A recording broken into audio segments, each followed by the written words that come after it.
Can I just, I'm going to give it a go. Okay, thank you very much. So welcome this afternoon. I'll be talking about foreign accent syndrome as an instance of a motor speech disorder. And what I intend to do is really give you, of course, a definition, take you through a bit of historical background as far as the syndrome is concerned and its description is concerned. We'll look at a couple of different types of foreign accent syndrome, play some examples of people with FAS, and discuss maybe, although that's not my usual thing to do, just describe maybe also potentially a couple of clinical challenges in foreign accent syndrome, and if time allows. I mean, I'll probably rely more on you in terms of the clinic than what I have to say about it. But maybe if there's still time, maybe discuss a little bit about how this arises potentially, foreign accent syndrome, and how this fits philosophically in theories of markers of speech and how that can inform really about the syndrome. Should do the trick. Okay. All right. So, yeah, what is foreign accent syndrome? It's really an intriguing phenomenon. I would think it's a relatively rare phenomenon. It hasn't been described all that often. It's referred to as a neurological condition where a client develops speech problems that are interpreted or heard as a foreign accent or a different regional accent than the pre-morbid accent of the speaker. And so it's a sudden change in accent, either national accent, an Englishman that starts speaking with a French accent, or a different regional accent,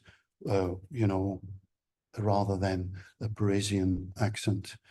Someone wakes up with an accent from the Alsace region, for example. So it's a speech disorder that often, not always, but mostly occurs after a significant neurological event, such as stroke is a classic cause, or traumatic brain injury. It's referred to as an accent change. I think it's important to realize in the whole discussion that it does not involve any aspect of language learning. So it's not really about acquiring another language, a second language, or another dialect. So that's not what this is about. And sometimes it is confused with, in fact, by some researchers. And, I think generally the changes are really restricted to articulation, so pronunciation, segmental pronunciation, prosody, intonation, speech rhythm, and you'll hardly find really cases where there's also language issues involved. But it's really pronunciation related to the foreign accent. A bit of a history. It's nice to be talking in France because the very first case was actually described here in Paris by Pierre Marie. That's a long time ago, 1907. And he reported a patient that had been recovering from stroke, had been mute for about 9 years, which is a very long time. And then in recovering from that little by little, you know, he started speaking French, no longer with his original Parisian accent, but with an accent from Alsace region. I have no idea it will sound in French, and I think that might be a bit of an issue today. That you know, in order to talk about accents and perceptions of accents, it helps really to be familiar with a particular accent, and a lot of that is obviously underlying in what I'm trying to discuss as well. And so that's Pierre Marie. Was he affiliated with Salpêtrière at some point? And I think, you know, that's where he really described this particular client. So left hemisphere stroke. So in the language dominant hemisphere of this individual. And that's what caused the accent changed. Second sort of landmark case is Arnold Pick, who was a German neurologist, sort of working a bit later than Pierre Marie. He is in fact the first one to describe a client that, you know, who shows an accent change, but a different national accent. And so that's in that sense a landmark case. 26-year-old Czech butcher also sustained a stroke and developed a Polish accent, or what sounded like a Polish accent. And you know, the quote says, well, it's about the fricatives that were clearly affected, and also the stresses, the word stresses. So basically prosody that was affected in this speaker. And again, you notice left hemisphere stroke. So it affected pronunciation of the segmental aspects. So the fricatives that were described as softer articulation of the fricatives. I have no idea what that exactly means. And in terms of the suprasegmentals, he referred to the wrong placement of the word stresses. I would imagine wrong syllables that were stressed in individual words. And, you know, that overall gave the impression of a Polish accent in Czech. Right. Another landmark case is, it was also a quite famous one, Georg Monrad Krohn, a Norwegian neurologist who worked during the Second World War and after the Second World War in Norway. And he also describes, in fact, two patients who developed a foreign national accent. And the first one is Astrid L., 30-year-old female who again suffered, well, not a stroke, but a traumatic brain injury. She was hit by a bombshell and in fact developed large trauma. You know, most of the left hemisphere was in fact affected by that. And that caused a foreign accent, really, and that's Monrad Krohn's conclusion, you know, mainly caused by a prosodic change. And in fact, since Monrad Krohn, there's a lot of attention for prosody changes related to accent perception in these clients. So Norwegian has an accent distinction, an accent 1 and an accent 2, sort of a typical configuration, pitch configuration associated with minimal pairs, really, in this particular case, between, you know, I'll play you an example here. The word is graver. And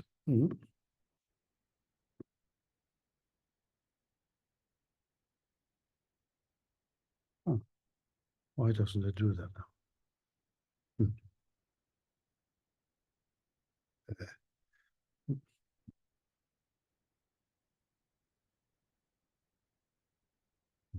Sorry, I don't know why this changes into pencil mode now all of a sudden, but okay, I'll work my way around it. This is actually the minimal pair. Grave.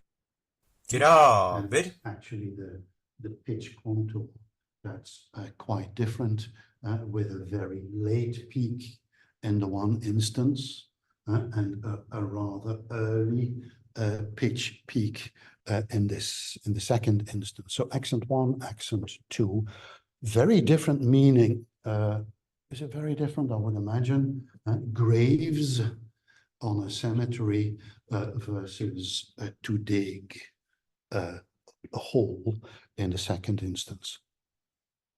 Graver. Graver. That's the contrast. And that distinction apparently had gone in this particular patient. So she could no longer make that distinction. And in fact, since then, I've already said it, you know, there will be a lot of attention to prosody. And, you know, that had really very significant consequences for the lady. I mean, and, you know, she developed that during the Second World War. You know, her accent was diagnosed just after the Second World War. Really, Monrad Kohn writes in his article, "It was profound tragedy to her on account of her accent. She was continuously being taken for a German by persons who did not know her. It made her unpopular and rendered shopping difficult." So she had every emotional and practical reason to try to combat this foreign accent that had grown upon her. I think that's already foreshadowing, you know, the severe social consequences that this accent change may have. It continues to say she was bluntly refused being helped in shops on many occasions. And it's also worth noting that sort of, you know, between the lines, Monrad Kohn describes a second patient who is never mentioned in any of the surveys on foreign accent syndrome. But in fact, a very similar patient who also lost that accent 1, accent 2, that word accent distinction. Also, you know, just after the war, in fact, and she was also taken for German on that account. So that's you know, 3 rather important landmark cases. Everyone refers to them, and I mean, you can sort of wonder about what may people conclude or diagnose foreign accent syndrome. You know, Whitaker in 1982, in fact, has reflected on this quite carefully. And he suggests, you know, the patients need to fulfill 4 criteria. Of course, first and foremost, the patient needs to sound foreign or from a different region by extension. That accent has to be very much unlike the patient's original accent. So there has to be a clear difference. Whitaker also argues that it has to be caused by damage to the central nervous system. He sort of comments, you know, we do not take into account psychological factors here, comma, if such foreign accent exists, he comments. So he explicitly excludes psychogenic foreign accent syndrome. And, you know, another important factor is really that the patient should not be familiar with the accent as such. And so they should be little or no evidence of learning that language or exposure to that language in the patient's background. Very difficult to maintain, of course, nowadays, because everyone speaks English. Everyone has been exposed to a variety of languages, so that's a tricky one, I think. But you can say, that since the 1980s, there's been growing interest in foreign accent syndrome, and I think nowadays, really, you can say that in the popular press, you will read about foreign accent syndrome, at least in the English popular press, every summer when the news is, scarce. Usually there's one or the other patient with foreign accent syndrome who appears in the newspapers, on radio, television, and obviously nowadays on social media. Like stroke victim, accent shock, stroke gives one foreign accent. Geordie woman has appeared, apparently developed foreign accent after Jamaican accent. That was a rather popular case that has received quite a bit of exposure. A Geordie is from Newcastle. I mean, here's another patient. I'm just going to, play what he sounds like after he sustained a stroke, and he's explaining a little bit what happened to him. And, he definitely does not have a Geordie accent. Well, let me not tell you which one it is, which one I think it is. Yeah, we're going to have the same problem. I don't know. Okay, sorry. Dagenham in Essex I was born. Where I was brought up, I went to live in Chigwell in Essex when I was a small child. So, when you grew up, you spoke just in an ordinary Essex voice? Oh, as Essex as you come, like the Cockney. So, at what point did you first notice there was something going wrong? Back in October 2003, I had a stroke, and I went to work that day, and I was slurring like I was drunk. I work with people with learning disabilities, and one of the clients, he said to me, "Hey, George, you are drunk." I say to him, "No, I'm not drunk, it's just I feel a bit funny today. I feel a bit giddy." My arm was very weak, and my boss, he said to me, "What is wrong with you, George? Is something wrong with you?" I said, "No, I'm okay, I feel okay, I felt well." He said, "I'm going to take you to the hospital, I feel there's something wrong with you." So he take me to the hospital. There we met my wife Kitty, and she come along, and they take me into the hospital and I see the doctor, and he said, "Well, George, I believe you've had a stroke." In the evening I come home. My wife Kitty, she made an appointment to see the doctor, my doctor. He confirmed that I had a stroke, but I was still slurring at that time.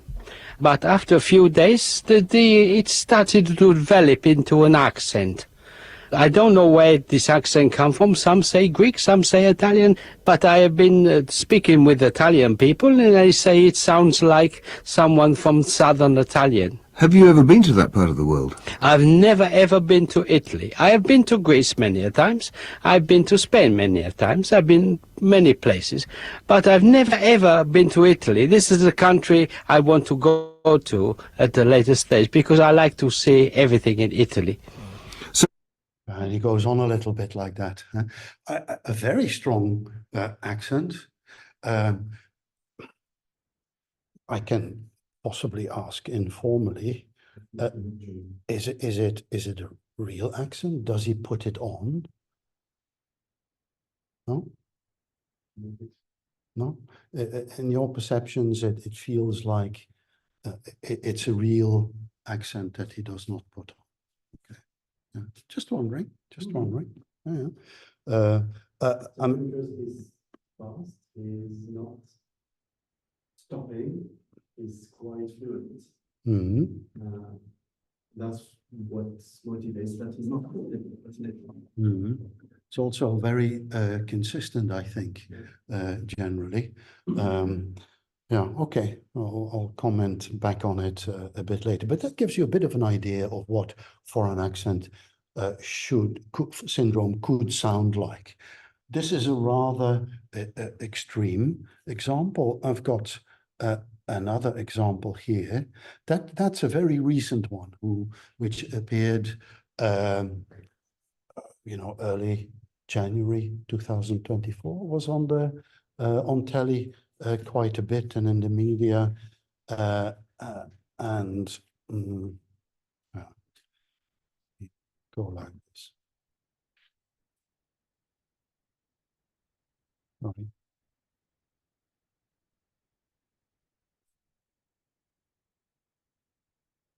Sorry, I'm probably doing something. Now, imagine going to sleep and then waking up with a completely different accent. Well, that's exactly what happened to our next guest. Yeah, so 26.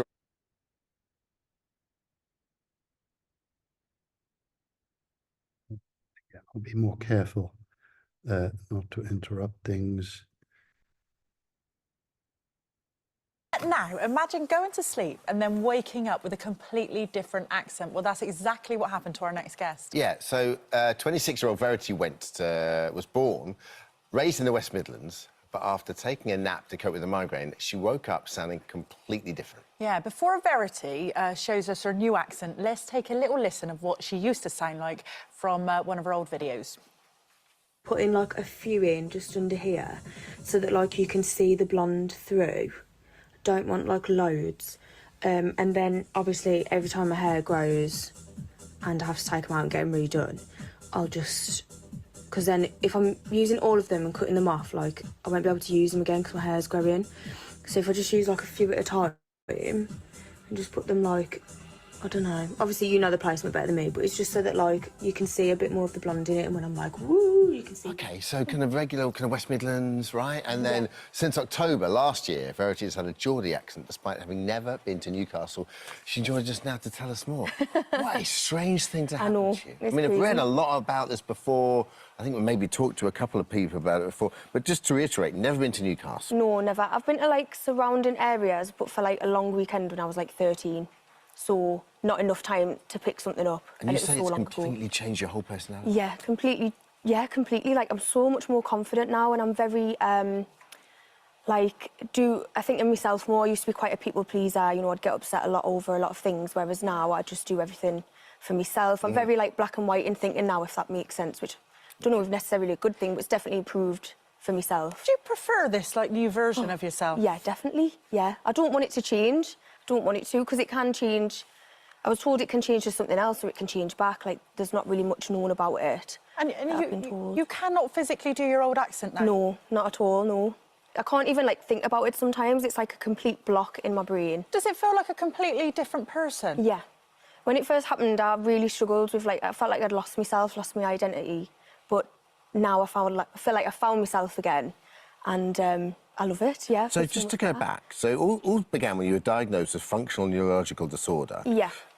Was it chronic hemiplegic? Yeah, hemiplegic. So explain that to us. So I started having migraines when I was 8 years old. Poor thing. So, so the hemiplegic side is where, like, you get an aura, so my vision changes, and I used to get, like, numbness in the left side of my body, mainly my arm.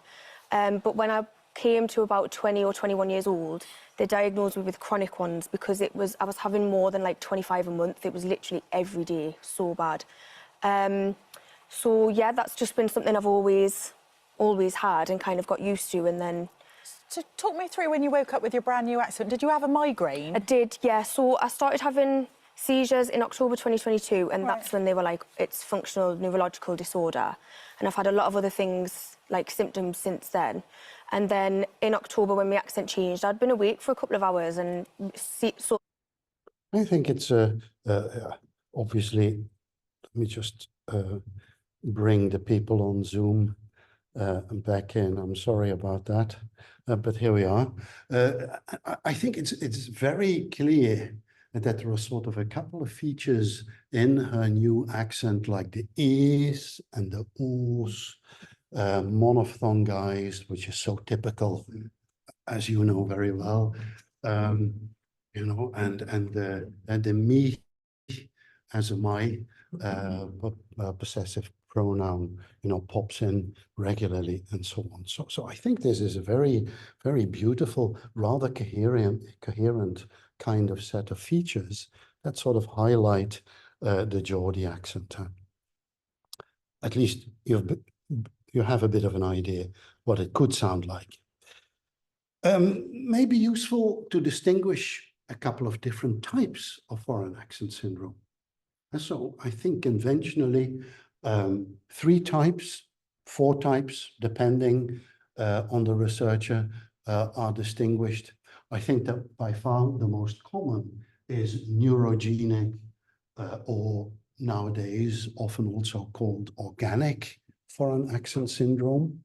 So, and in this particular case, in those speakers, the accent change is clearly related to neurological damage. So a neurological issue. And so mostly vascular issues that lead to changes in pronunciation. And so neurogenic. But there's also a growing group of speakers that in fact could be labeled psychogenic or functional foreign accent syndrome.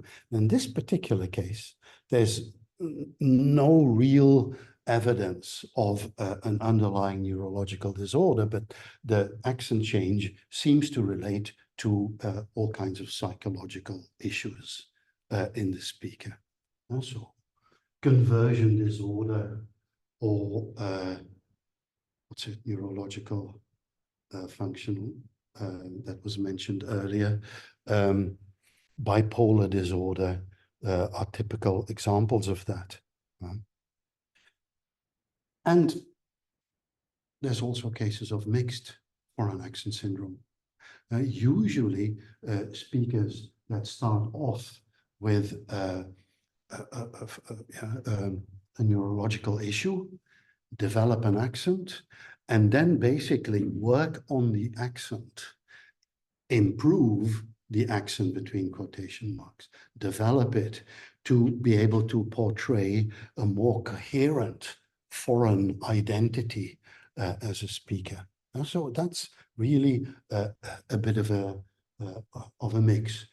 Quite common, in fact, these types of speakers, where they just want, I mean, it's the American speaker, an American speaker who develops a British English accent, and after a while also starts using typical English words, British English words, rather than elevator would then say lift, that sort of thing.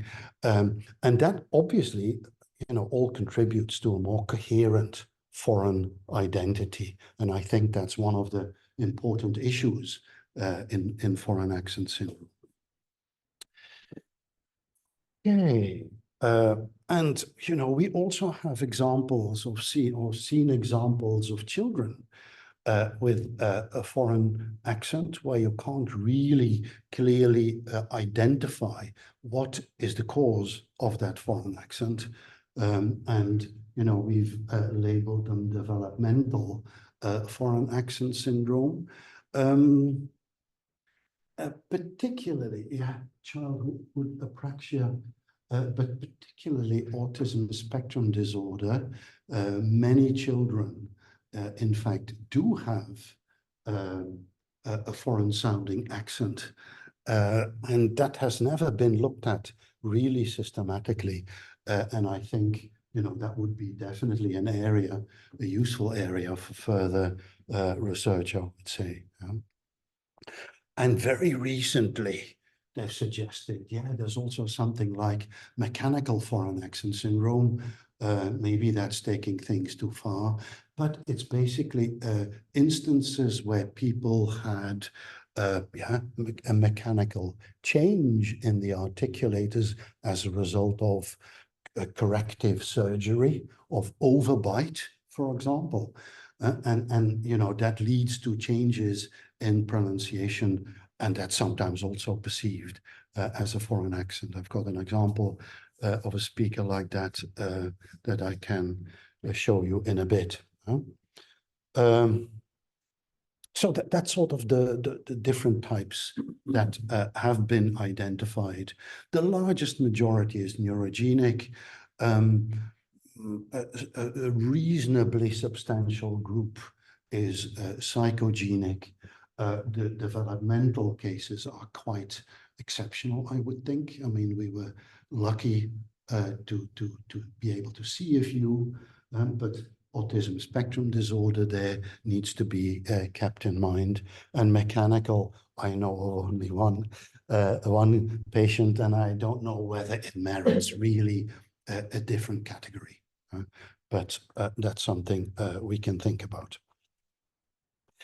And the psychogenic, I'd always like to also refer a little bit to Breuer and Freud in that particular context, because I'm sure you all know Anna O, who is a well-known, probably one of the very first well-described cases with conversion disorder or hysteria, they called it at the time, and with all kinds of functional disorganizations in her speech.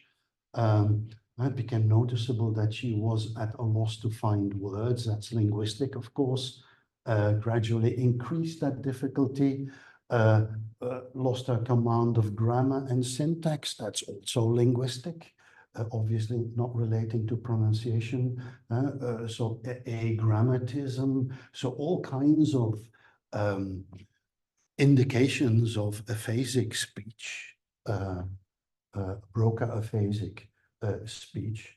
But also, you know, we find hints here of accent changes. She spoke only in English. What does that mean? Apparently, however, without knowing that she was doing so. And she started mixing pronunciations and so on. And we've spoken about this on a number of occasions with the new chair in Vienna, follow-up of Freud. But he says, no, it's not foreign accent syndrome. But nevertheless, you know, it's all kinds of linguistic, phonetic changes that take place and that have cleared up entirely after some time. And so Anna O became a pillar of the society in Germany, you know, with impeccable speech, impeccable language ability. And so that in that development from sustaining or developing speech and language issues and then clearing up those issues strongly, obviously suggests psychogenic issues. And I've just taken a few speakers here from the internet. Yes, of course.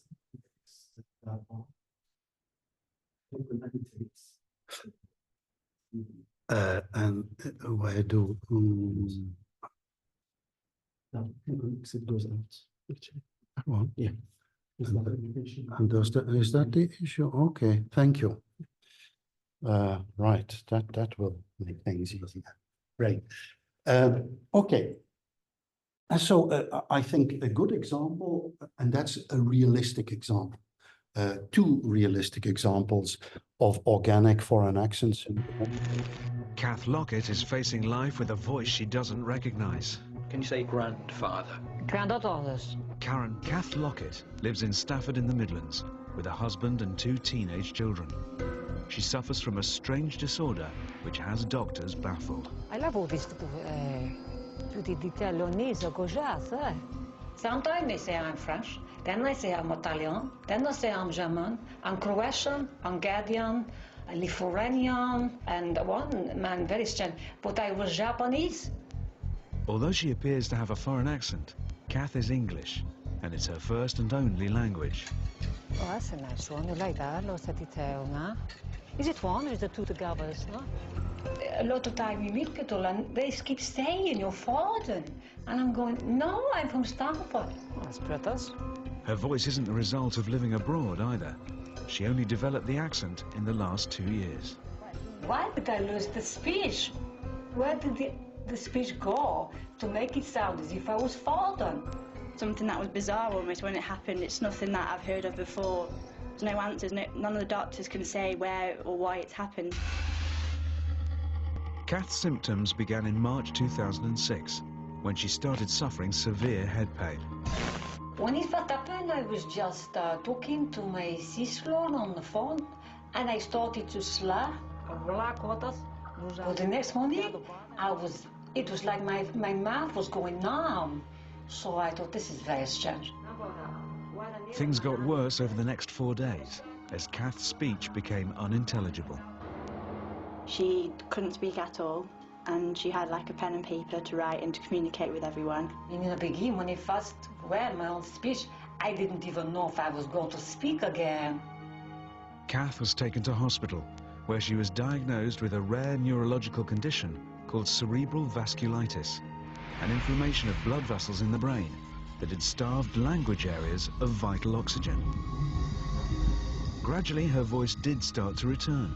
But then, as I started to speak a little more, and more like a mouth, it did sound different. I thought it was because I was relearning. She started to learn to speak again. This accent came with it, which was a big shock to everyone. I lose a 47-year-old speech.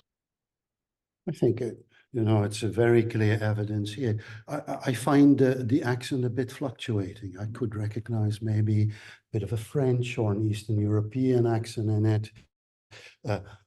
Bit of German, hint of German there, here and there as well. This is a well-documented neurogenic foreign accent syndrome speaker who has appeared in the scientific literature. Whereas this lady, I don't know anything about her, except, her claim that she speaks, that she suffers from foreign accent syndrome.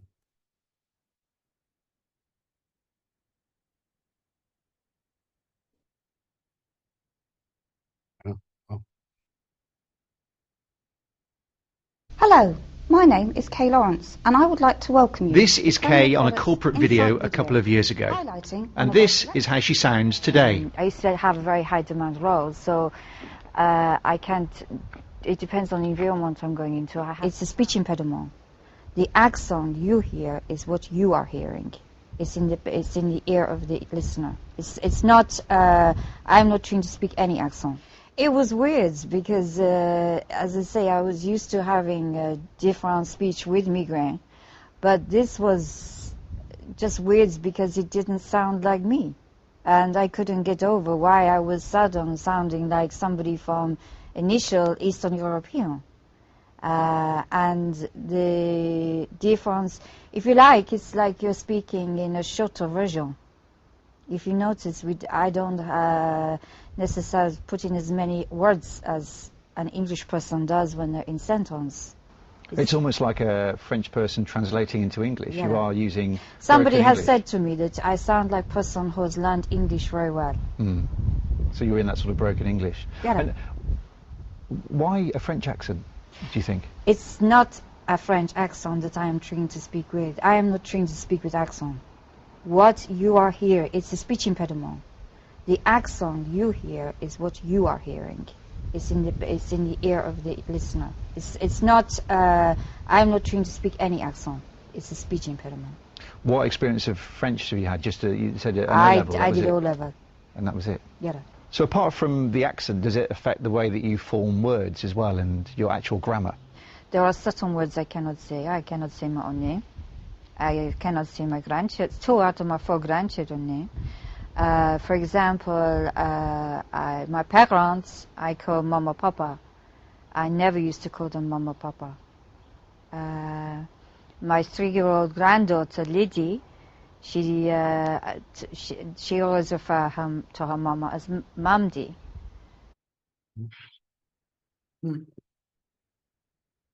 I mean, I should have said functional foreign accent syndrome, ? And because I really do not know anything about her background. But what strikes me really, I mean, there are hints, suggestions of things that are consistent with a French accent, you know, sort of at a speech impediment.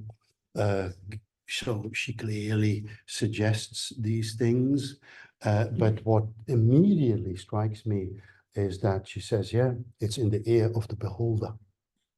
And there is one article that was published, you know, in the early 2000s, foreign accent syndrome, real or in the ear of the beholder, the question. And so this is someone who knows about the syndrome, who's been on the internet, who has researched it, who has informed herself about the syndrome. And you know, that makes it then questionable to what extent is it really organic. And she sort of also has founded a couple of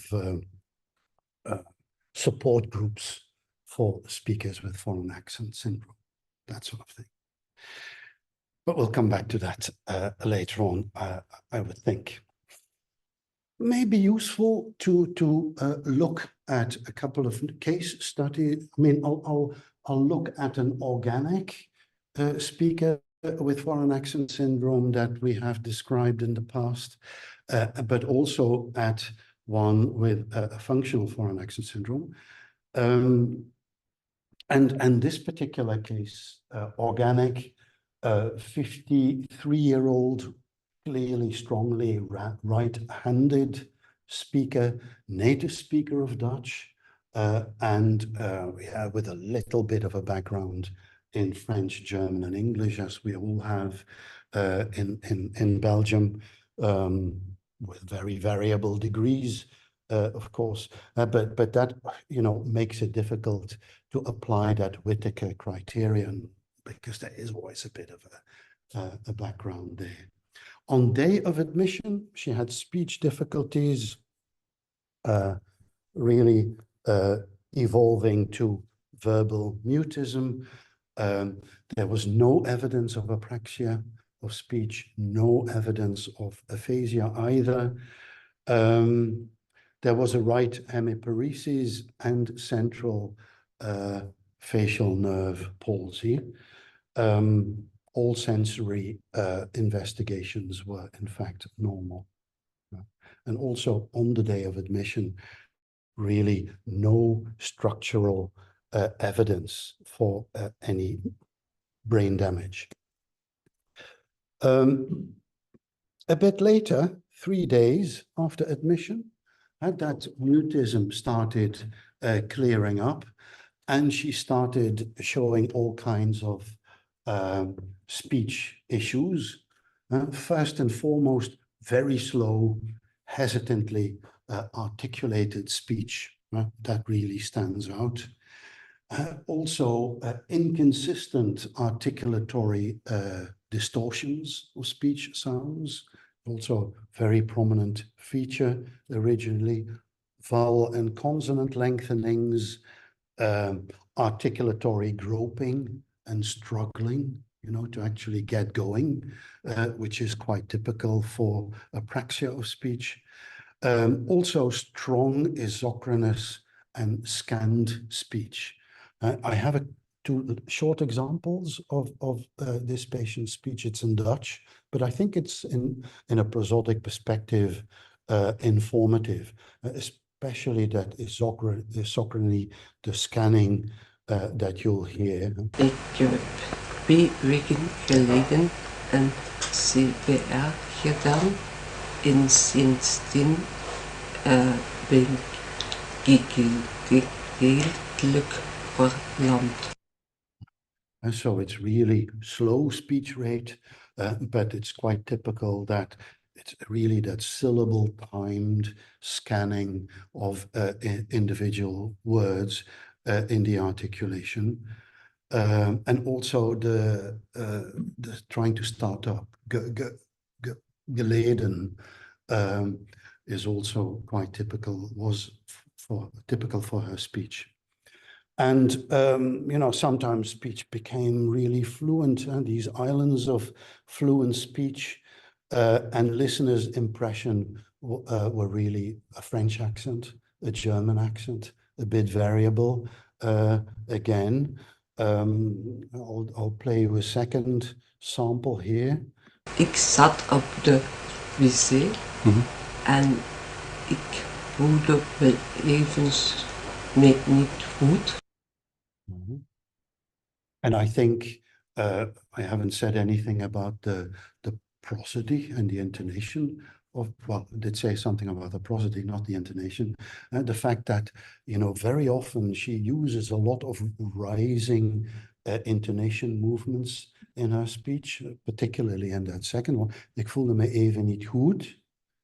And that's, you know, is a completely well-formed pitch movement in Dutch, and obviously, you know, as you know, it suggests continuation. There's more to come, but this particular speaker does this all the time. She, and because she has this really slow speech rate with lots of pauses, I mean, there is this fear of losing the speaking turn, possibly, so that she uses a lot of rises to keep the speaking turn with her. And so that's also quite typical, but overdoing this really creates, you know, a bit of a non-typical Dutch situation, in fact. And then as we go along, you know, it becomes clear really that she has a left frontoparietal lesion. So again, in this particular region, clearly associated with speech production area. So yeah, what can be expected in this particular context? But on all the other, you know, cognitive investigations excluded, she has no aphasia, neither productive nor receptive, no associated cognitive dysfunctions. You know, and my colleague has diagnosed the speaker with an isolated verbal output disorder of apraxic origin with foreign accent qualities. That's a mouthful. But it's sort of suggesting that, you know, apraxia plays a role here. And it's also an undercurrent in quite a lot of foreign accent syndrome research. You know, is foreign accent syndrome not just a particular subtype of apraxia of speech, for example? Something that was also somewhat implied by Monrad Kroon in describing his client. If you, I mean, here are the scans, you know, and it's pretty clear. No, let me not disadvantage the people on Zoom, but it's pretty clear that there is a left side lesion that is pretty significant. And that's sort of rather prototypical, what one would expect in terms of apraxia of speech, particularly here involving the insula, and that is sort of the prime site that is often involved in apraxia of speech. Right. Useful to have a look at perfusion issues in this particular speaker. And then you see a similar pattern. So a lack of perfusion in the left hemisphere. But also interesting in this particular speaker is that there's also a diminished hypoperfusion of oxygen in the right cerebellum.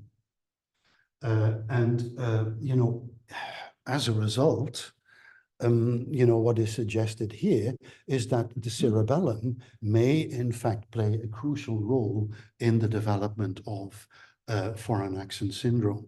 So the classic view of the cerebellum as a coordinator of motor control, yes, but in many cases also at a more general level, the cerebellum is also an optimizer. It optimizes motor commands, and you know, there seems to be that relationship between the motor areas in the cortex and the right cerebellum in this particular speaker. Yeah, I think the speaker develops over the months into a rather stable apraxia of speech situation with foreign accent syndrome. But after 3 years, so we've been able to see this speaker for quite a while, after 3 years, that foreign accent syndrome had really resolved, and there were very little traces, if any, of a foreign accent still available there. And interestingly, is that, you know, as speech improved, also the cerebellar situation improved, you know, in parallel. And that is something, you know, that seems to support, you know, improvement of the cerebellum in this particular case, you know, is associated with improvement of the foreign accent syndrome. So that relationship we've taken at some point as evidence for a role of the cerebellum in that particular context.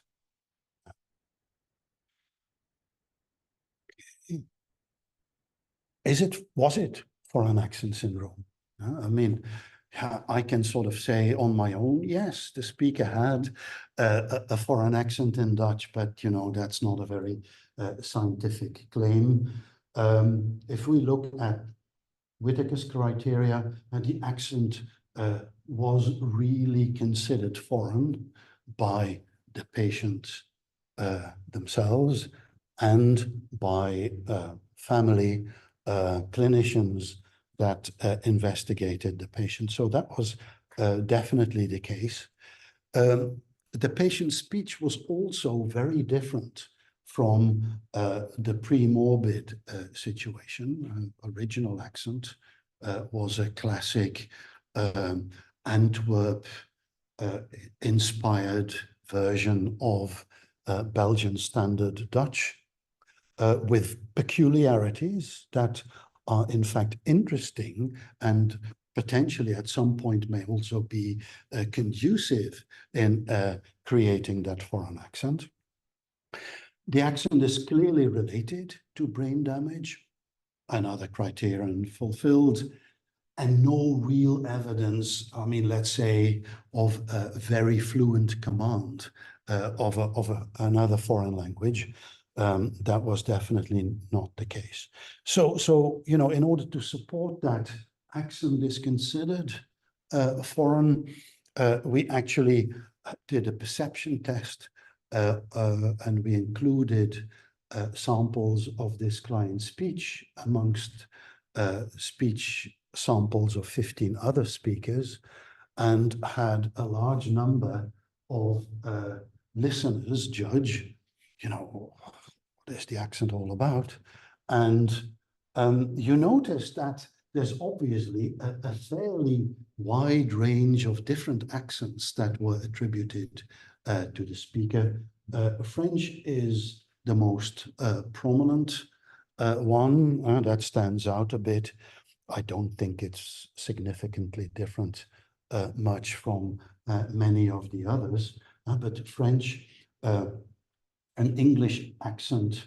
I'm a bit surprised that the Moroccan accent is not so prominent here, because native speakers, I mean, in Flanders, we are very familiar with this type of accent. And in my perception, in fact, you know, some of her prosodic features actually remind strongly of a Moroccan accent in Dutch. But okay, I mean, I do not matter as a specialist in that respect. So a wide range of accents, and you know, that's quite typical, I think, generally, if you present speech samples to people and listeners, that, you know, the actual accent impression varies quite significantly, in fact.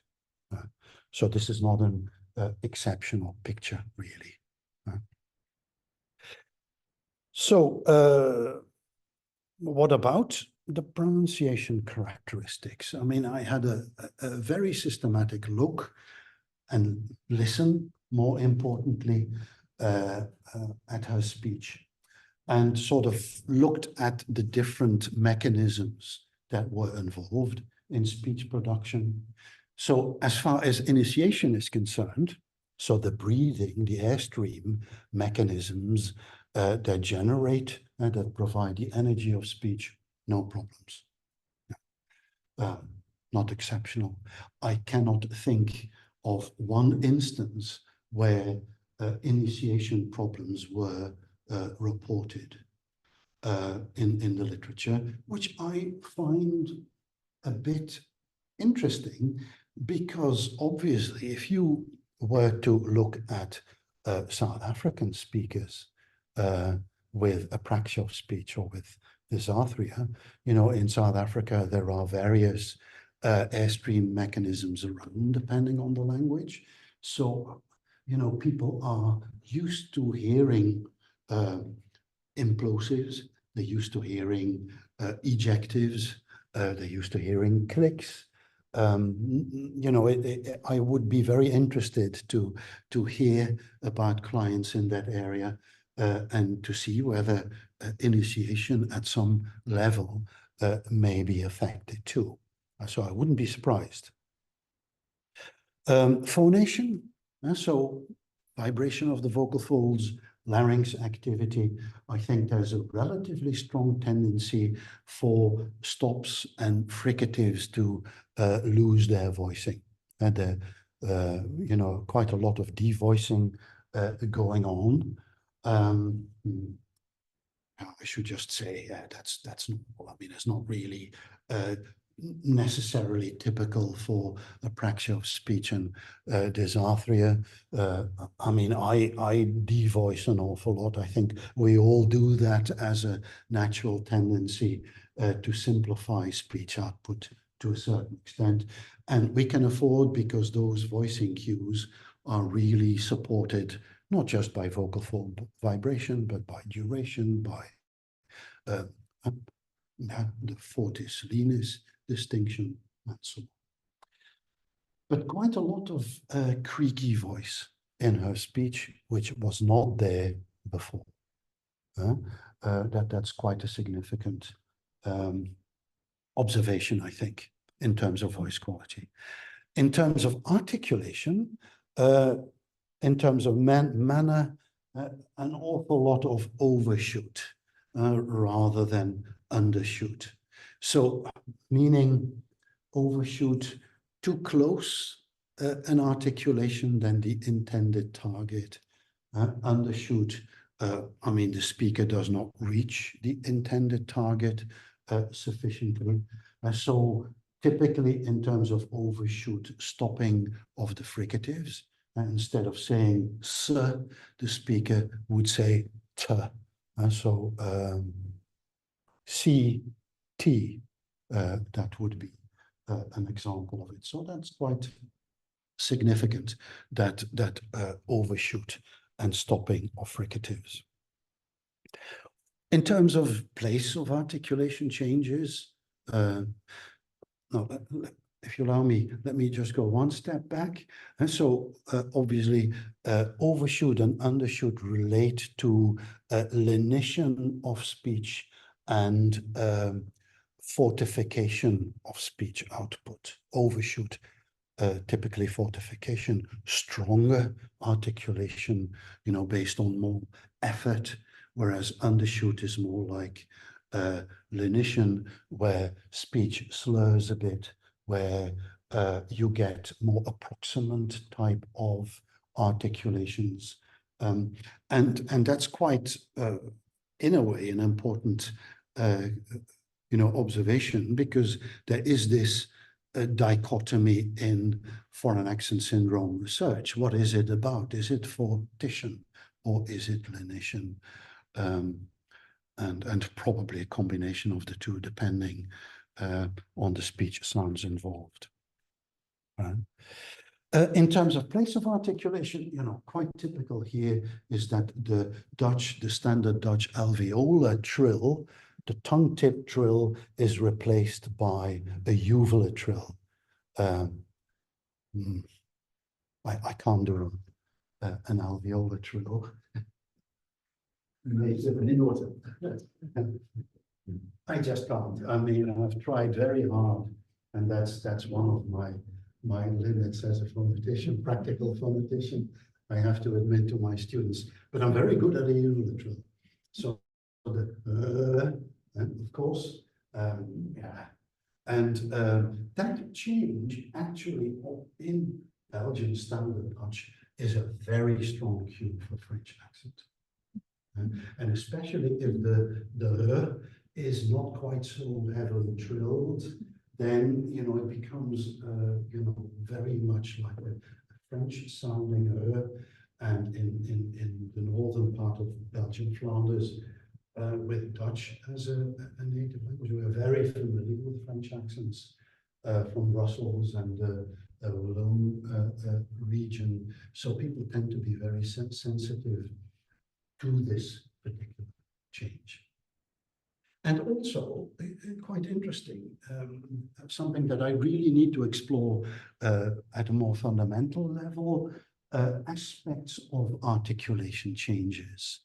I'm not going to go into phonetic theory, but John Lever from Edinburgh University sort of argues that aspect of articulation is sort of a very useful phonetic dimension that can be combined with, you know, the manner and place categories. In his book, Principles of Phonetics, gives a very nice initial description of what it really means, but it's things like oral nasal distinctions, which are just regarded as an aspect of articulation, not as a perceptual distinctive category in speech. And this speaker replaces the bilabial oral plosive on quite a number of occasions by m. So instead of baat, we'll say maat on occasions. And that's really an aspect of articulation change. That could, I mean, I need to think about it more, but could be an interesting contribution to support actually that phonetic classification of his. Vowel articulations go wrong a lot. 15% of the vowels were problematic in her speech sample, and particularly they were raised. So, and particularly they were more fronted, if you look at it on the, and in fact here I have a vowel chart, but what basically happens is that most of the vowels are realized a bit more too anterior and too close, so that in fact, and that's particularly an issue in this particular area of the vowel chart, of course. Doesn't matter so much with or and or, I would imagine, in terms of intelligibility, but does matter here because the I distinction will tend to be compromised in her speech, and it's precisely the lack of that distinction which will also contribute to the perception of a French accent in Dutch, because, well, in French, you do not really have that distinction phonemically, and that becomes supportive in her speech of a foreign accent. Oh, well, I'm jumping to and fro a bit. But in terms of coordination, the relationship between different segments, we see a lot of affrication in this client speech, particularly of the voiceless plosives. Things like ik loop, hij zit, so with a lot of affrication attached to the release of the plosive. So that's also quite significant. And strong onsets of the vowels by means of glottal stops. Over. So with a clear, strong onset there. So that's sort of what you, will notice in this person's speech. And in terms of prosody,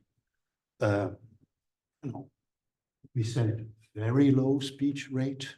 What's it? 1.9 syllables per second.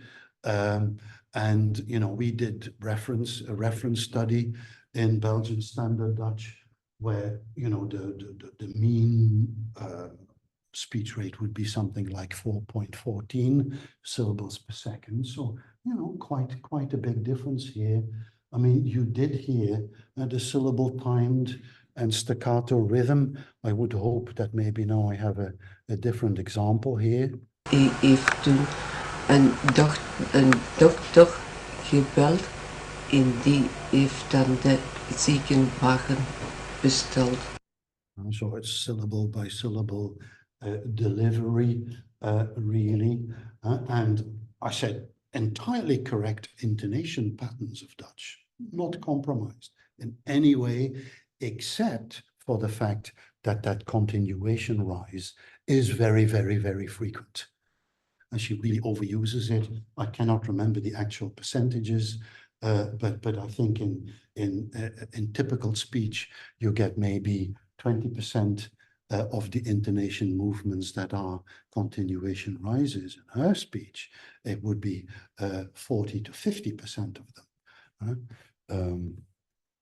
En daar hebben ze dan een EKG gemaakt en een scanner.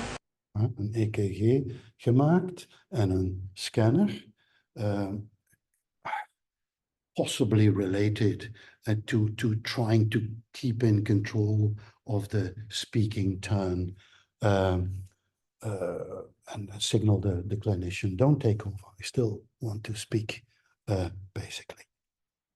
So I think if you, compare the phonetic characteristics and, compare them to textbook examples of a French accent in Dutch, you'll see quite a lot of similarities, especially the uvula R, the strong vowel onsets, the smaller acoustic distinctions between the vowels that definitely play a role. And generally, some of the inconsistency in her speech and the relationship between pronunciation issues and more complex words sort of reminds, I mean, the starting up issues in her speech remind of apraxia of speech. And, one can ask oneself, is foreign accent syndrome not just an instance of apraxia of speech? I'm not going to answer that as yet.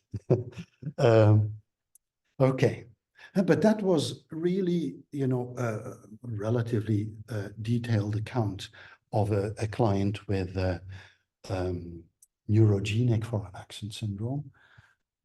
We were also, I think in a scientific perspective, lucky to encounter also a client and be able to work with her with psychogenic conversion disorder underlying foreign accent syndrome. And this is a really a unique client in many ways. Also 51-year-old, right-handed, strongly right-handed, native speaker of Dutch, but I would say with a very strong French background, good English background, somewhat German background, 15 years of education level, so highly educated, so was referred to us, to the hospital, for speech problems. She had no aphasia, no dysarthria, no apraxia of speech, no cognitive dysfunctions, neurological imaging, neuroimaging, all perfectly normal, psychiatric assessment, indications of, I mean, I'm no longer allowed to use the term, I think, but conversion disorder, and I'm still getting used to the other term that I now will have to, but what was it? I'm just trying to quote it correctly. Why can't I now not quote it correctly?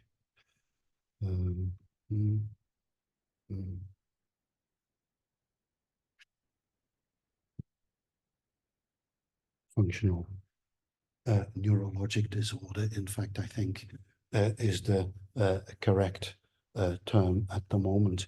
A sort of a more general umbrella category, and that will include conversion disorder. Okay, so what is the history of this particular speaker? In 1995, she was nearly involved in an accident.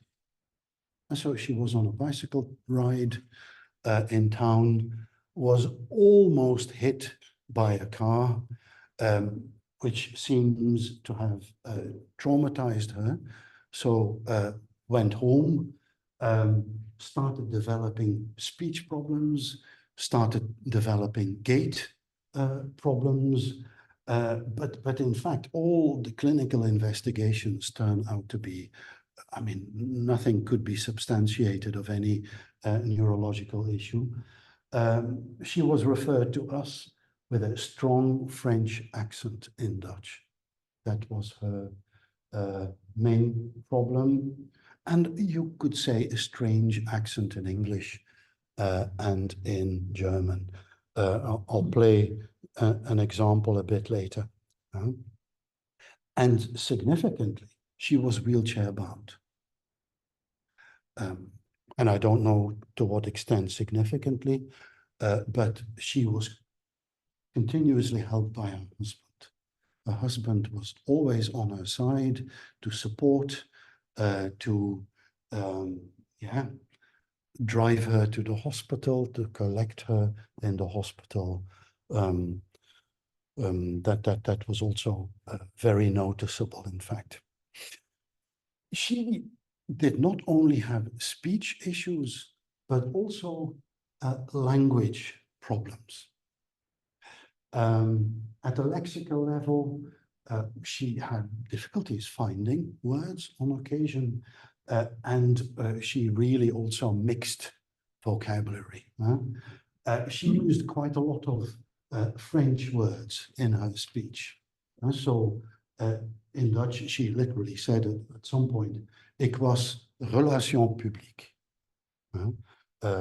All French interjections, a lot of bons and oui's and exaggerated uns, that are suggestive, I think, of a French accent. Also, direct translations from French. She would say, ik heb gemaakt mariage. You can't say that in Dutch. Is it faire un mariage in French?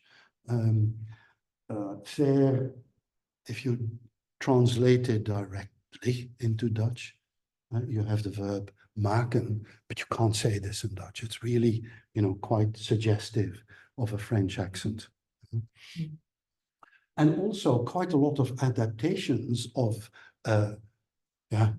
French words to Dutch. So using a French word, add a Dutch infinitive, maken, instead of vomir, vomeren. So, you know, you get this very French flavored type of Dutch output. Also, you know, in terms of the lexicon, but also in terms of syntax. And so in terms of syntax, you know, there were quite a lot of incorrect sentence constructions that are rather typical for non-native speakers of Dutch, learners, French learners of Dutch. Like not using inversion where it was necessary. Dus morgen, ik ga naar de dokter. Tomorrow I'm going to the doctor to go and see the doctor. Morgen, ik ga. It should in fact be morgen ga ik. That is the correct way of saying things, but that obviously reflects an English or a French type sentence type here. Of ik ga niet maken een probleem. I'm not going to make a problem out of it. Ik ga niet maken een probleem.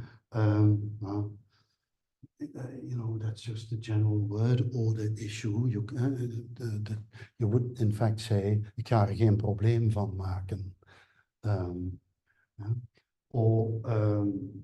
Ik ga niet maken een probleem. Another instance, so the negative marker that is wrong. Het komt mij over. That's a bit of a classic one.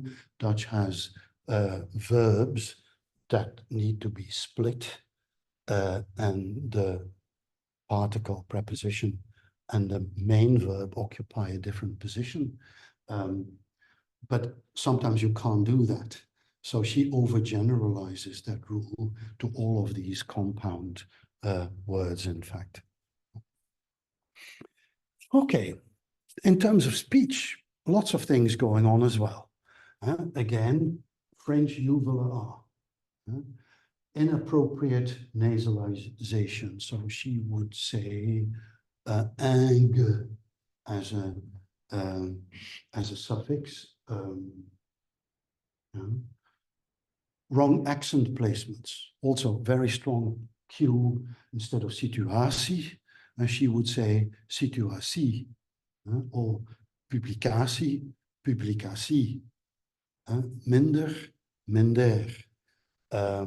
You know, that is very, you know, significant also pointing towards a French accent. And also adding schwa strikes me in Paris a lot. Ik heb, gehad. And it changes. Again, velar fricative becomes a velar plosive.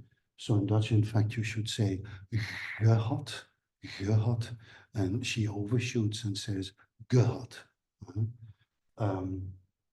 And then strange things, like instead of clusters with s, she would say sh, like stress instead of stress, or schnapt instead of snapt. Those are more German type of influences, potentially. And as I said, you know, strange syllabifications. Aanpassingen. She would pause actually here between the syllables. Or type, or iterations, sort of like, you know, starting up the word fein, or word final stuttering. Gedachte, she would say on occasions. And so it's a variety of things that are clearly indicative of a French accent. She knows those characteristics because I haven't said, but she was actually a teacher of Dutch to native speakers of French who came and worked in the Netherlands. She's been teaching them Dutch for many, many years. So she knows exactly what the issues are. And many of those issues are reflected in her speech. So she portrays an image of a non-native speaker of Dutch, but a very competent one, And she never has problems understanding questions or understanding speech. No, never a problem. And that gave her, in fact, a lot of prestige in the community, in the sense that, you know, if there was some festival, French cultural festival, she would be invited to comment on it on the radio or local television, that sort of thing. And she read French books, and she had this general adoration for French culture. That might be also play a role here, a significant role.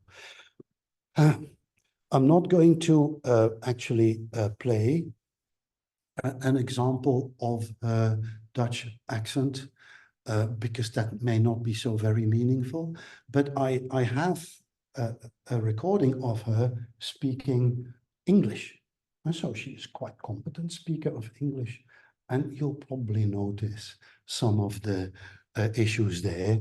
And there, obviously, she's probably not so well informed, but she actually portrays something that she thinks is a French accent in English. I'll just play a section here. It's by a friend who made by sent me by email a article in which was represented a woman. She had after an hemorrhage cerebral. A French accent.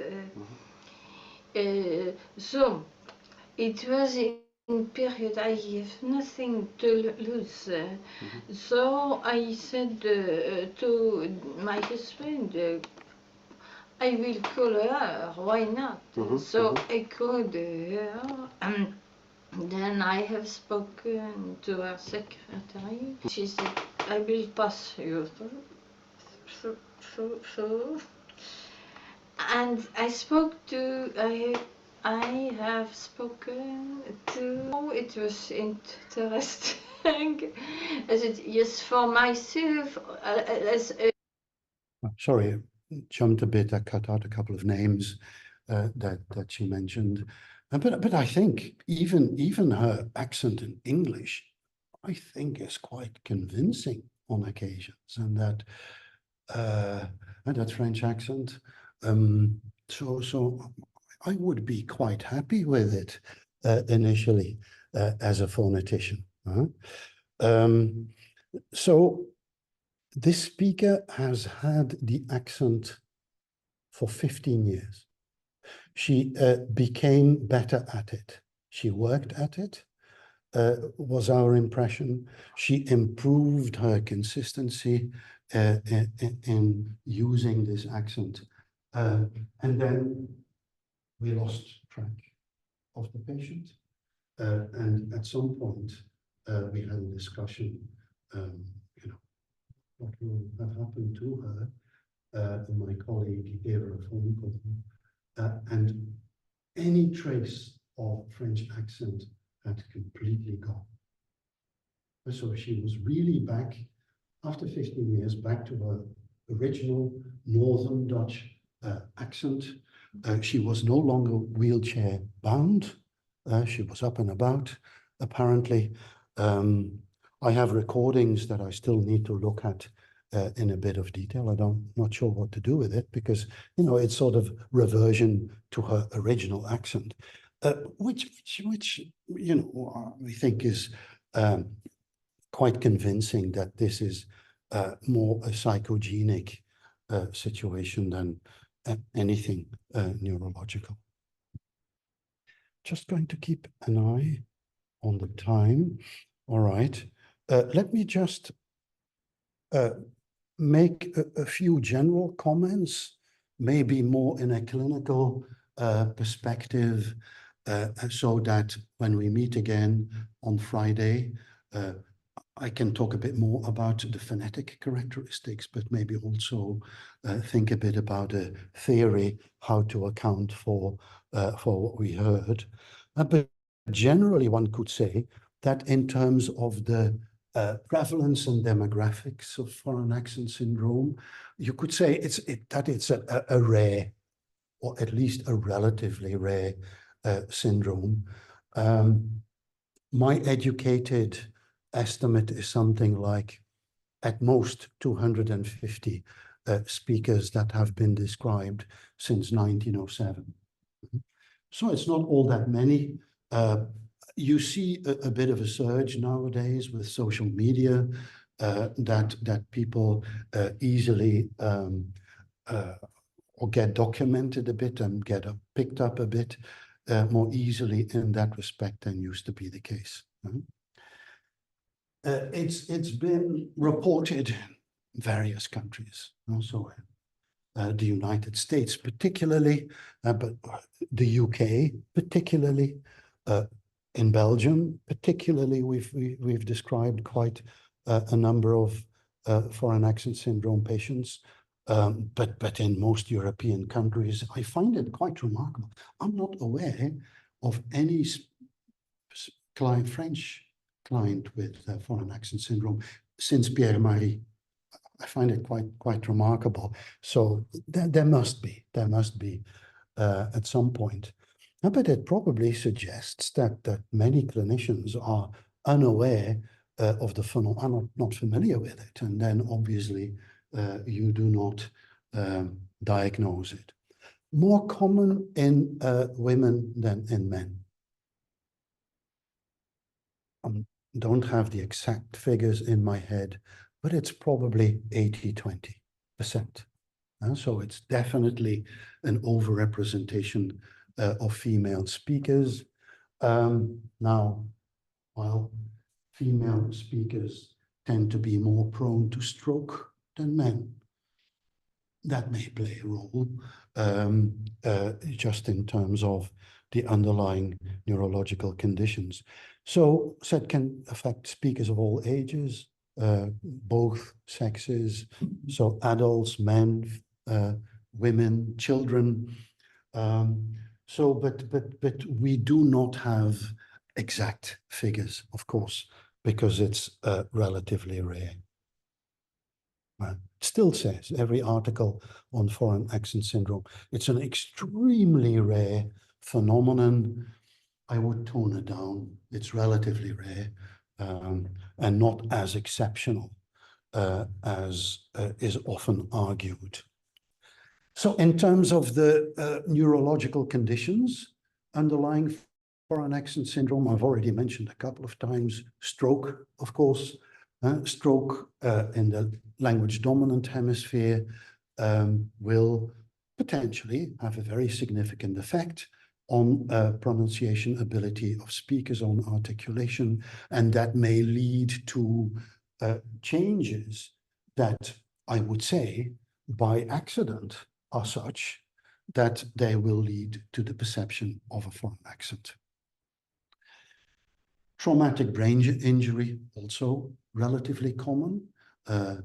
People who trip over a piece of paper and tumble down the staircase.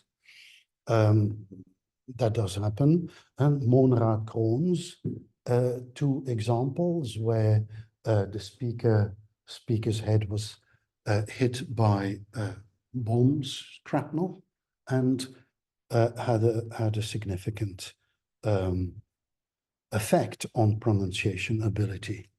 But all the classic ones that essentially cause or are related to classic motor speech disorders, brain tumors, neurodegenerative disease, Parkinson's, multiple sclerosis, dementia, may play an underlying role here. Brain tumors depending on the exact location of the tumor and also the size of the lesion and the size of the damage. You know, that may obviously affect things. The younger speaker that we saw with the Geordie accent, all kinds of vascular issues that impair the blood flow to the brain, such as migraine, is quite regularly reported, in fact, and functional neurologic disorder that we've just mentioned in terms of psychogenic foreign accent syndrome. Let me try not to repeat things too often. Differential diagnosis. What are the challenges? It's probably, I'm not a clinician, so I can't talk from within, as it were. But it's obviously not all that easy to diagnose foreign accent syndrome. You know, the typically relationships with apraxia of speech, but also strong relationships with dysarthria of speech. I mean, I think we've heard it in both accounts of those patients that we heard on social media, who in fact said, yeah, my speech started slurring. I had a stroke. That's a classic dysarthric characteristic, whereas, you know, which leads to a relatively consistent set of pronunciation characteristics. So consistency here, with probably a lot less consistency in the apraxia of speech situation. Yeah, you get substitutions, but not always. So it depends on, for example, word complexity and familiarity with particular words and so on. Developmental speech disorders that may play a role in developmental foreign accent syndrome. I mean, we have seen children with such type of foreign accent syndrome that are, you know, and it's difficult to define what happened before, because usually there's not necessarily a good record of the child's speech and language history if it's not picked up as a serious intelligibility issue. Would be interesting, accent modification therapy. So has the person undergone such therapy? Did the person at some point want to change their accent for, I don't know, professional reasons?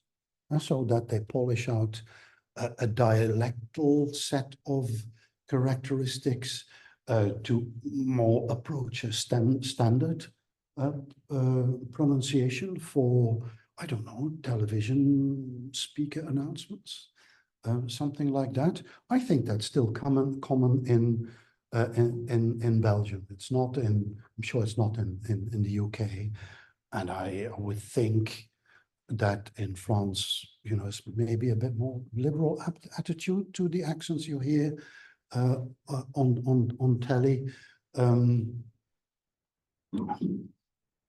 So you know, that does happen, and it's not clear how will that reflect in disease, and what are the effects of it then really on the resulting foreign accent in the syndrome situation. And really, you know, in diagnostic perspective, there's just not really a clear set of diagnostic criteria. We've got the Whittaker criteria that are still applied, but I think there also needs to be a little bit of give and take, particularly in terms of the language background of the speakers and familiarity with other languages, and also, you know, documenting the presence of a foreign accent is tedious, is, subjective very often. I hear one, but my colleague may not hear the same accent. It depends on how familiar you are with accents in a particular language variety. And sort of Nick Miller, who gives a nice example. Yeah, well, if you hear someone with a real Tagalog accent in English, will you recognize it? I mean, I'm sure you will if you are familiar with the type of accent, but there are very many, most people are not. So that makes it rather difficult to identify the accent exactly. And even the French accent in Dutch, although, we tend to be rather sensitive to it and pick it up easily, there's a lot of variability that makes it complex in terms of diagnosis. Anything else that, yeah, of course you need evidence of neurological conditions, but that applies generally to any speech disorder. And I think, overzealous in saying, yeah, in diagnosis, you need to exclude other speech and language disorders. But I wonder now, in hindsight, because obviously it's very useful to know whether foreign accent syndrome is just an instance of apraxia of speech or dysarthria. A combination of dysarthria and aphasic characteristics, and increasingly so. That's what I seem to think, and more often people seem to think. So multidisciplinary assessment is absolutely vital in this particular context. And the challenges are, of course, that it's quite rare. It doesn't happen so often. As a result, clinicians, may not be so familiar with it. And as a result,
you love speech. You love that speech.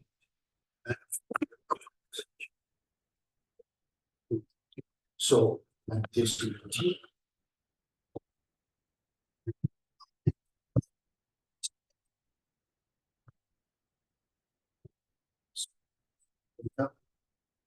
have a unique accent and it's a very significant effect on your identity. But Newcastle University has published a book on it with Chaire Internationale, sort of accounts, witness accounts of speakers with foreign accent syndrome, and they really highlight that identity issue as one of the most important issues that they struggled with. And ever since I suffered a stroke last year, my life has been turned upside down. While I'm grateful to have survived the ordeal, the changes to my speech have been incredibly challenging. My family and friends have been supportive, but it's hard not to notice the curious looks and the puzzled expressions from strangers when they hear me speak. They can't seem to place my accent, and some have even questioned whether I'm faking it. And so, those are other fundamental issues that may not be so outspoken in between quotation convention and the speech disorders. So, the faking here is quite a significant issue, especially in the psychogenic foreign accent syndrome situation. So, I've heard it very often that interviews on television ask, yeah, but aren't you putting it on? No? And then, no, of course not. But it's obviously something, an issue that they will battle with clients who can say, you know what I do? I love being in a hotel because they don't question me. It's normal in a hotel to have a French accent or a German accent or be a bit clumsy in the way you articulate. And there was one patient who said, no, that's what I do. That's my therapy. I go to a hotel, spend some time in the bar. So that's one thing.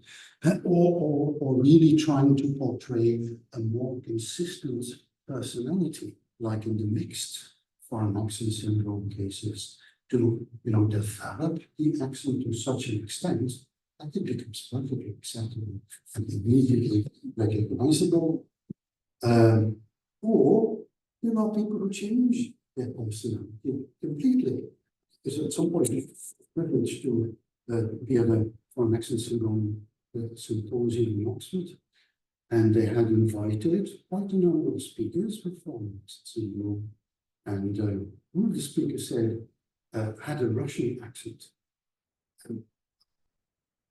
Or Eastern European accent. And he changed his name to Boris. Just call me Boris. And that sort of signals, I'm foreign, accept that.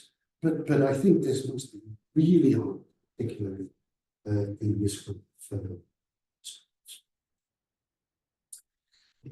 Okay, what I have time for now, just maybe a little bit more time for questions, which I'm really.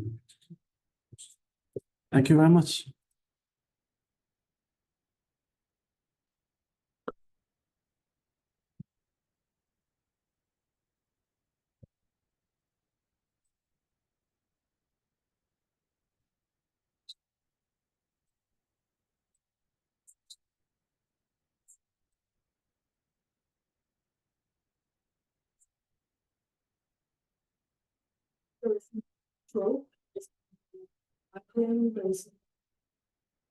No, exactly, and that sort of made us think: does it need to be a different category? Precisely for that reason, and because it cannot identify, a real neurological underlying reason. Is that not also the case for childhood apraxia of speech? Are not all very well informed in that particular context, but that may be sort of a historic remnant that sort of persists in speech, and that then at some point may be recognized as a foreign accent. And for Dutch, it's particularly that umlaut that seems to trigger a foreign accent perception in people. with realizations of different features and different sort of different ways, just out of the advice. No. It's not one. You will also get issues at other levels. I mean, developmental apraxia has been popping up in at least one of the speakers that we have seen. And yeah, then you again end up in that discussion. Is foreign accent syndrome not just apraxia of speech or special instance of it?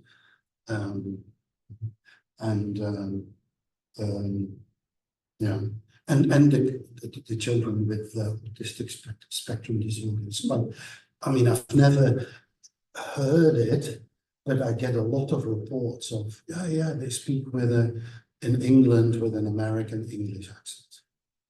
Many do. Maybe because of over articulation that may trigger this.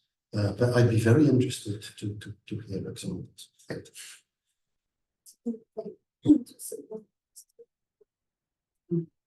What children do, but it's very specific to native languages in a way that we were.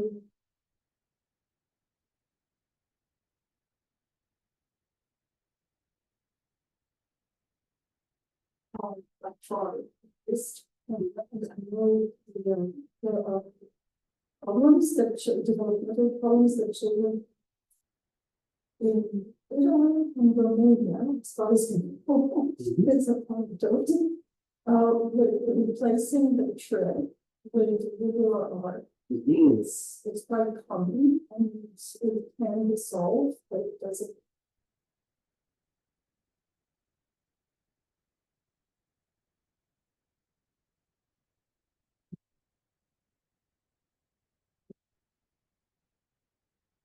Dutch, I mean, in Dutch, it's the case that both the tongue tip and the uval trill are standard and acceptable. But people don't mix them. I mean, there are, I know a few who mix them, but typically people are very consistent. I'm a uval trill speaker. I can't do the tongue tip trill, and often vice versa. But when the change happens as a result of articulation, but the point you're raising is actually a very interesting point. The fact that it's really in an English context, and that obviously leads to a specific not view on the phenomenon, which hides all kinds of other issues that will not see light if one does not look at this from a perspective. And the Romanian and Italian example may be interesting in respect. And because in Italy, it would also involve a change in regional accent. Exactly. Because some Italians refer to the South African situation. I mean, I'm baffled, really, not to see any influence in accents between changing English. My wife is native speaking Zulu, and on occasions I notice that when she speaks English, that she very occasionally, not very often, that she actually replaces a plosive with a click, just occasionally. And when I tell her, no, it's unacceptable. That's definitely not true. But I think, I mean, I definitely heard it as a phonetician. So that would be an interesting source of the foreign accent syndrome in South Africa, indicating that changes in initiation, because it has to do with the initiation of the airstream mechanism, would lead to foreign accent syndrome. So I think I have to go there. Very large in long sabbaticals to potentially identify that. Other questions? One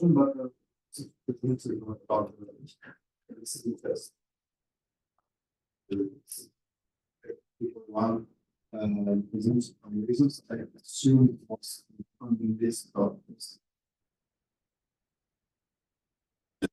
But I was wondering about the particular use.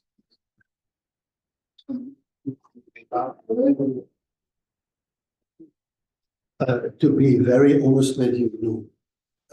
I mean, because most of the speech samples that we collect, that we always collect from the speakers with foreign accent syndrome, just spontaneous speech, like, you know, tell me what happened to you, and so on. We collected sort of similar materials in the reference sample, so it was not carefully balanced, which is definitely a drawback here, because sometimes you have to also live with what you have in terms of the materials.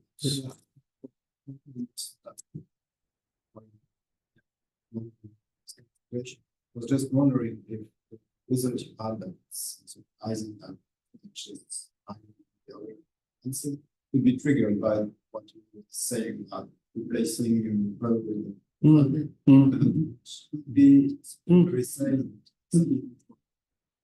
Dutch native speaker triggers of these Absolutely. Exactly. Absolutely. Yeah, it's really interesting.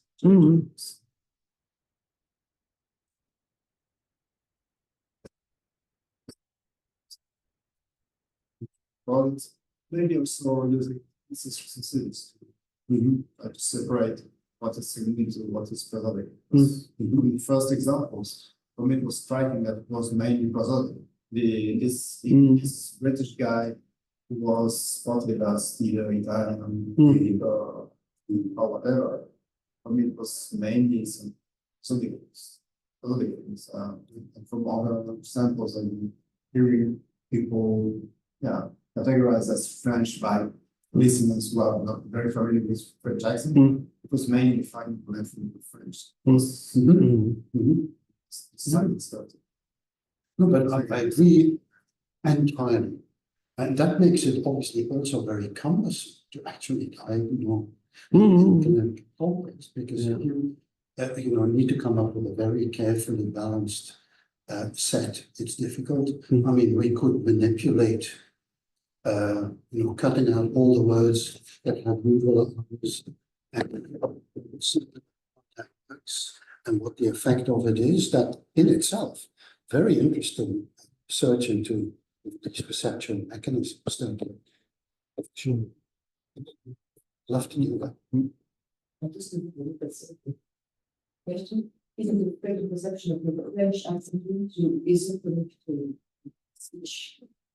So we realize by French perception. Yeah, and I mean, we did in this particular, and I haven't reported that, but in another chapter that we reported this going, we actually did a PVI calculation of speech before and after, and the PVI, in fact, is very different. And also, in this particular case, PVI is very close to what you can find in French.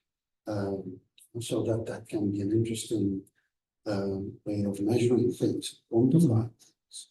So I'm really interested to hear again what you are doing with all these different acoustic measures, and basically build a very detailed profile of the speakers' outputs. That I think is really that would be amazing, both theoretically as clinically.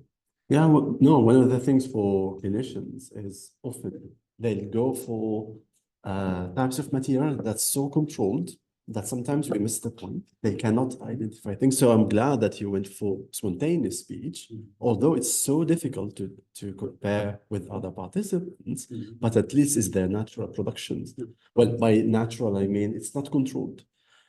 I wondered if you had any controlled speech, any read speech from these participants, and how would they perform in terms of the prosodic changes and even segmental? Will they be more precise in their articulations? Will they attempt to hyper-articulate or do anything else? And that would be interesting to look at. But indeed, we need something for clinicians to tell them, well, move away from the control, do other stuff, and that will help you to diagnose and find particular cases. We have them also read standardized text, Yeah. but only at a later stage, because initially yes, yeah, too big. True situation seems to be conducive to collecting data. So, but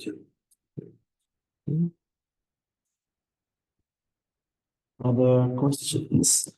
Unfortunately, online they missed a little bit of the discussion because of the internet issues. But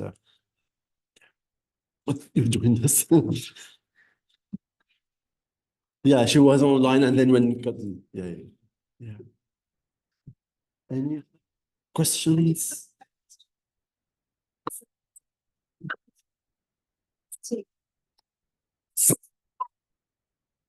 Recent studies have found, and old studies since you say that that motor neural pathways are recruited when perceiving speech as well, especially in difficult conditions.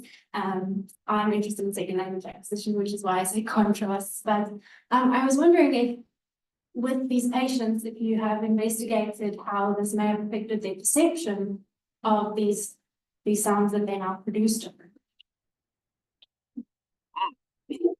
Perception of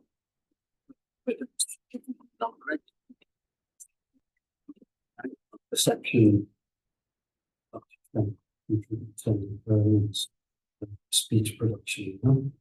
So it would be very interesting to look at how are there any perceptual aspects, characteristics that may have contributed to the foreign accent.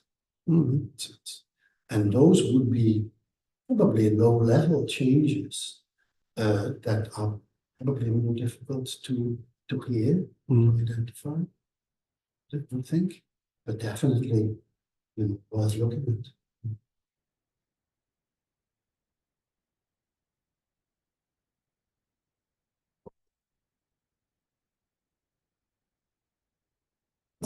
One might imagine that they have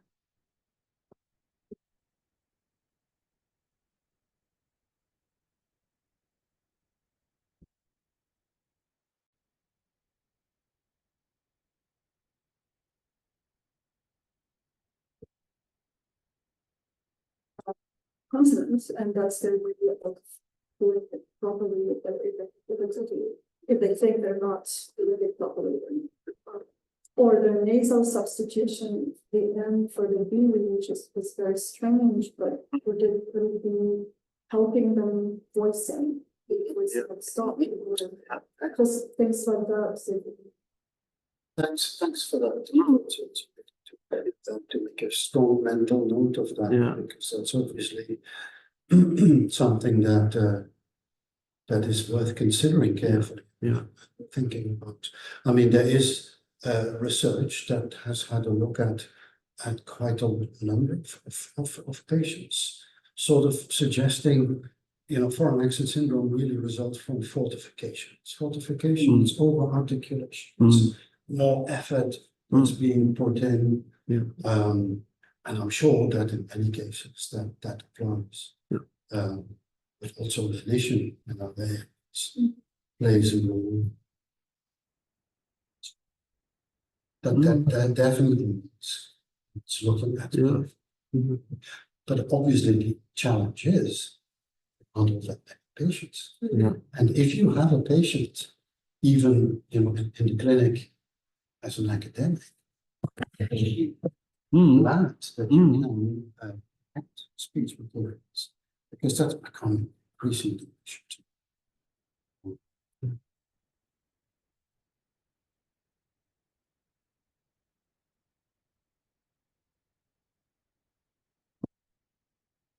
Any last questions?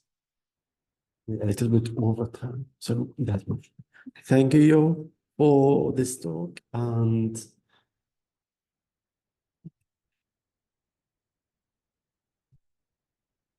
you will stay with us here in the LLF until Wednesday, and then he'll move to the LPP on Thursday morning, and will be hosted in the LPP, Laboratoire de Phonétique et Phonologie, à la Maison de la Recherche. And his next talk will be on Friday next week. I forgot that. At 2 p.m. à la Maison de la Recherche. Yeah.